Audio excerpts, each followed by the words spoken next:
Hello and welcome to CoreTV News on the Hour. I am Olajumoke Olatunji. Vice President Yemi Osinbajo says the Buhari administration will proceed with its plan for a conditional cash transfer scheme and other social welfare interventions in order to ensure that no one is left behind. The Vice President spoke earlier today at the reception held at the Kano State Government House in honor of Malam Garba Shehu, the Senior Special Assistant Media and Publicity to the President. It was the same message of hope that Professor Osinbajo earlier took to the IDP camp school in Mirari, Kano, where he told the children displaced from Borno State not to lose hope, assuring them that the federal government is committed to their future. He was accompanied by the Kano State Governor, Abdullahi Umar Ganduje, and other officials and dignitaries from the state. Professor Osinbajo interacted with the children at the internally displaced persons school, where some 100 children from Borno State are receiving education and psychological therapy courtesy of the Kano State government. President Muhammadu Buhari has congratulated former Minister of Health and Social Services, Julius Adeluyi, on the occasion of his 75th birthday anniversary. This is contained in a statement signed by Special Advisor in Media, Femi Adesina. The President saluted the unwavering commitments of the former minister to the socio-economic development of Nigeria over the years, even as he attains the milestone of 15 years. He also commended Adeluyi's remarkable entrepreneurial and leadership skills, which has propelled him to several leading positions within the private and public sector, including as chairman of the Odua Group.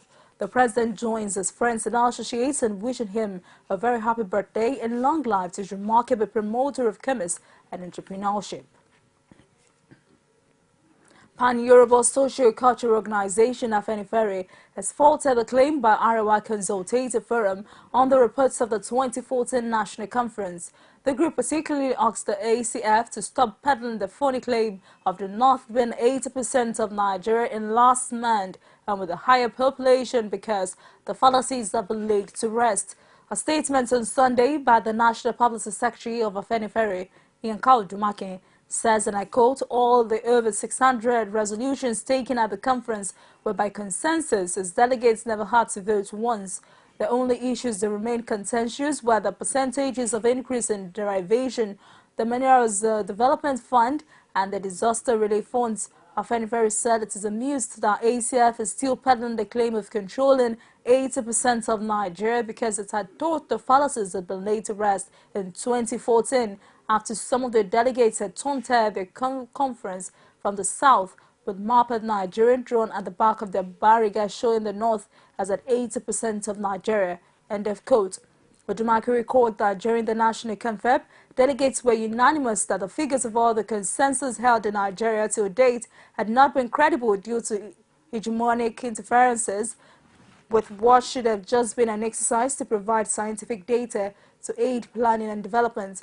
It was also agreed that the natural boundaries of the north and south, the river Nigers and Benue, but the British drew artificial boundaries to favor the north and punish the south for agitating for independence.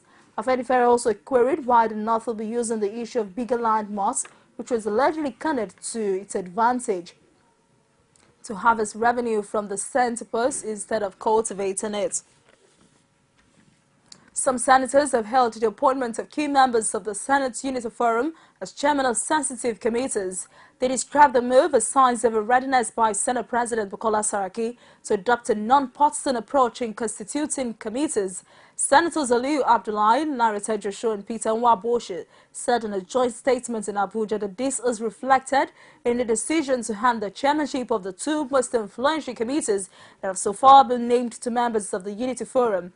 They cited the appointments of Senator Babajide Omoworare as chairman of the Powerful Committee on Rules and Business, which they described as the engine room of the Senate.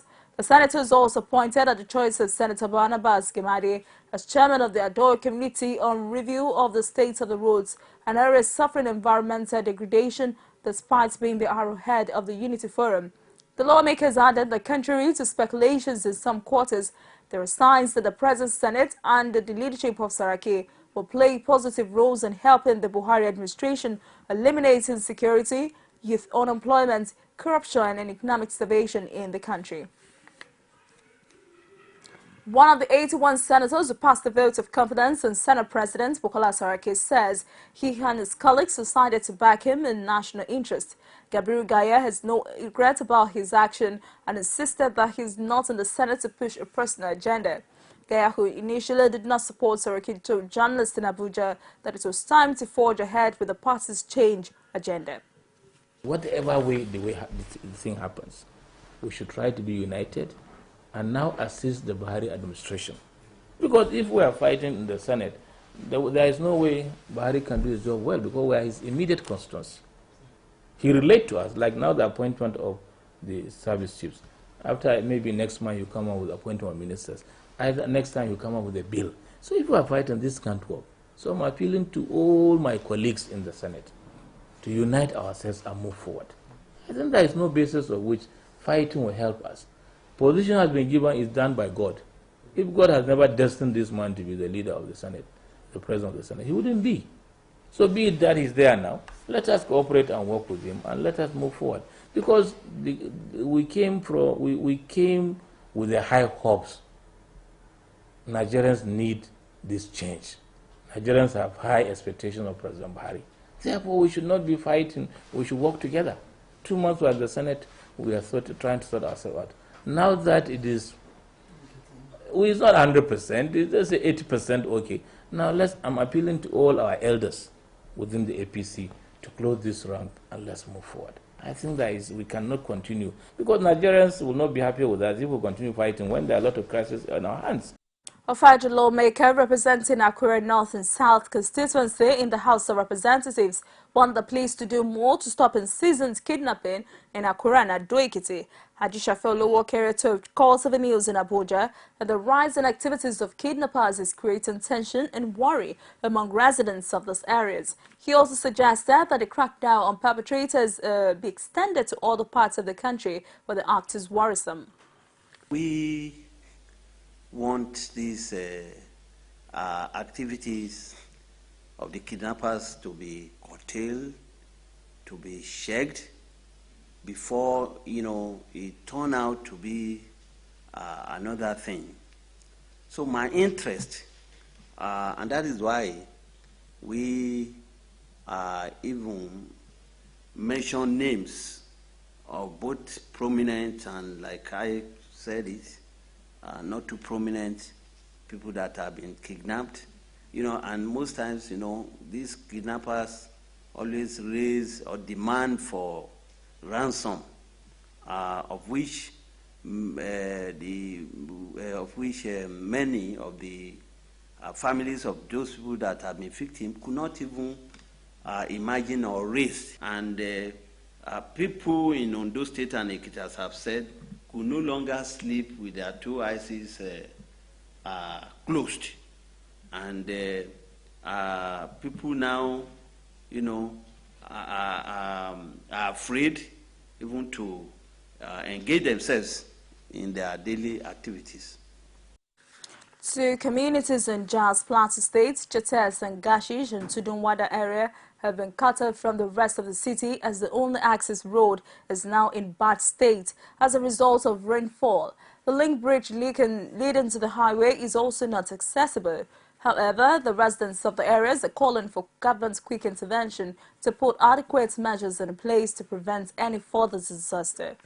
Now that the rains are back, several communities in Plateau State are faced with the problems of flooding and other hazard of a poor drainage system.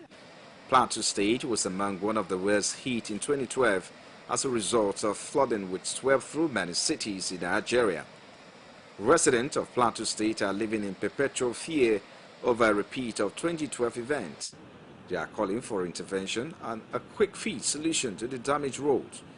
Speaking with some residents of the area, they decried government abandonment and call on spirited individuals to come to the raid.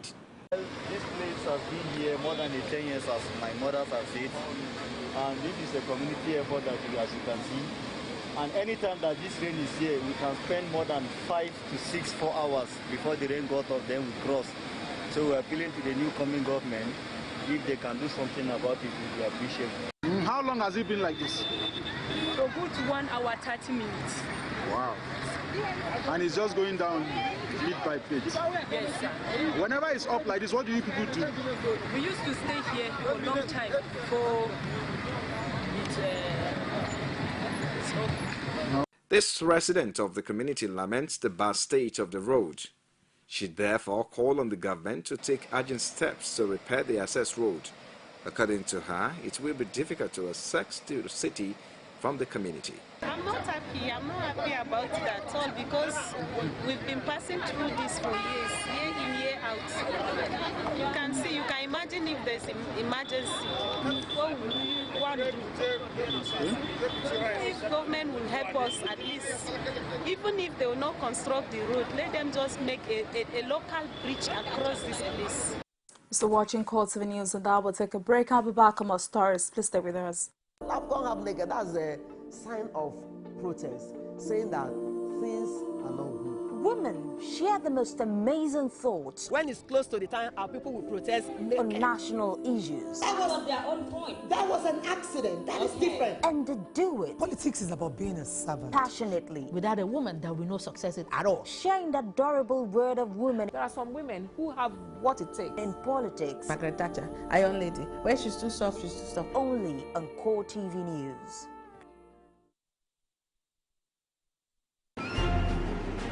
As news breaks, people don't let events pass without giving their comment or reactions. When the problem arises in society, these are the people that should be consulted. To cleanse the corruption in society, we are not to provide information for good life and also security of life and property in this country. The academic society have the loudest voice on this platform. Whether you call it a sovereign national conference or a national conference, it is about the people of Nigeria. There should be a change in power. In any way they can do it. I think there's a script already. Every Tuesday at 8:45 p.m. on this station. From the Ivory Tower, a must-watch for the learning minds. Welcome back. You're still watching CoreTV News, and now for more news and other programs, please visit our Facebook page at www.facebook.com/CoreTV News. You can follow us on Twitter at CoreTV News NG. Also visit our YouTube channel at youtube.com/CoreTV, never space the news. Women across the globe, especially in Africa, have been challenged to aspire for leadership positions and constantly develop their potentials to impact the world positively. This call was made by the convener of Young Women in Dignity, Kingsley Bangwell, who argued that the world has gotten to a point where women are needed for society development. Omotayo has details.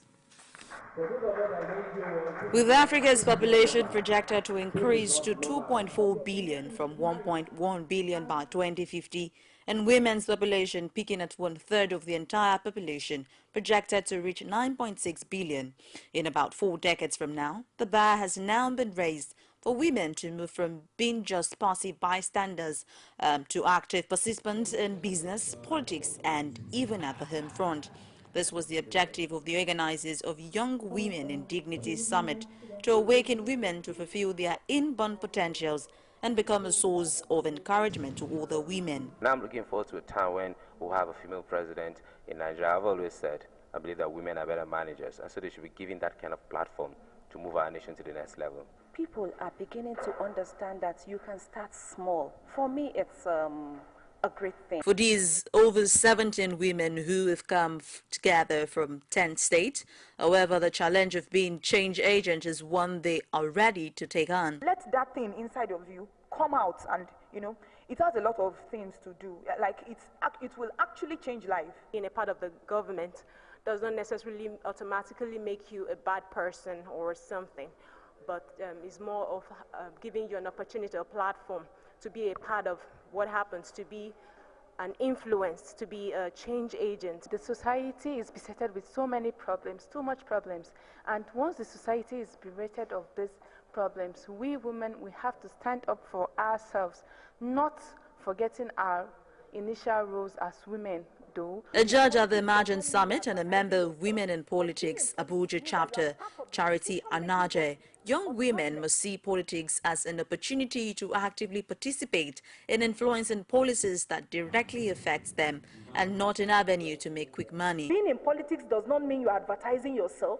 But being in politics means that you are part of the decision-making body of the government. And if women that we know form more than 50% of those that vote and the population of the world, then it is expedient that women also should be part of those that will form the government. As the campaign for women involvement in leadership gradually becomes a movement, the women hope that their male counterpart will be supportive of them and not see them as threats or inferior beings. Omotayo Alo, CoreTV News, Abuja. Ekiti State Chapter of the All Progressives Congress has raised alarm over what it described as clampdown and arbitrary arrest of its members by the PDP-led state government. The party, however, blamed the State Police Commissioner for being used as a political tool in Ekiti State. Our correspondent, Rashid, has the rest of the story. The arrest of Rotimi Olabiwonu, otherwise known as Mentilo, a strong member of the All Progressives Congress and former chairman of the Road Transport Union, has raised dust between the Ekiti State government and the All Progressives Congress. The magistrate court sitting in Ado Ekiti has reserved ruling on the bail application of Mentilo. We have canvassed the matter before the court, and the state had responded. So we are of the opinion that everything is left for the court to make a pronouncement. But the former governor and deputy national chairman of the APC, Segun Oni, he accused the Ekiti State Police Command of complicity in the arrest of APC members in the state. They are clamping our people into prison under very flimsy excuses, and I want to tell the commissioner of police should realize that Nigeria did not sign for continuity of impunity, which is still going on here. And I hope it will not lead us to a situation where people like us will come on the street with people one day to challenge the morality behind him. That would be an invitation to public chaos. The worst he can do then is to mow all of us down and kill us, and other people will take over from us. While Segun Oni opines that the alleged muzzle-up is consequent upon the politics of the state, the former state governor is however optimistic that his party, APC, will rule the state in the next governorship election. I don't know whether he's going to wait until 2018 or before 2018. That's not my concern. My belief is that whenever we are putting the next person in Okebareke, by God's grace, that will be an APC state face. Observers are of the view that the People's Democratic Party in the state and All Progressives Congress are upping their game and scheming ahead the next political dispensation. Rashid, CoreTV News, Ado Ekiti. The Imo State Governor, Rochas Okorocha, has attributed his achievements in the state to the reasonable cut-down in the cost of running government. The governor, who discloses this in an interactive session with the NUJ correspondent to the state, said the call to cut down cost of running government came from the inception of his administration. Imo State correspondent Ajibadi Awofeso has more in this report. As part of his campaign promises, seeing to the development of the state in the area of security, infrastructure, job creation and many more, despite the industrial action embarked by the workers, Governor Rochas Okorocha has given genuine concern in attending to the issues. Governor Hakim, the Ayajok, which has now been remodeled completely, if you go there, you'll be pleased. I'll be proud to say I'm an Imo. Please find time and go there today. You'll be proud what you'll see there, that the entire Ajok has been remodeled into Imo Chamber of Commerce, Trade and Industry, the headquarters of the JAB. So if you go there, you see it, and as I'm talking to you now, the place has gone completely new. If you go inside, you'll never know that's the same Ajok you used to know. And the name Ajok has been removed. Imo Chamber of Commerce, Trade and Industry. The governor, who had completed several roads projects in the state, as well as the amazingly opening of first, second and third inland road, assured the residents of more dividends of democracy.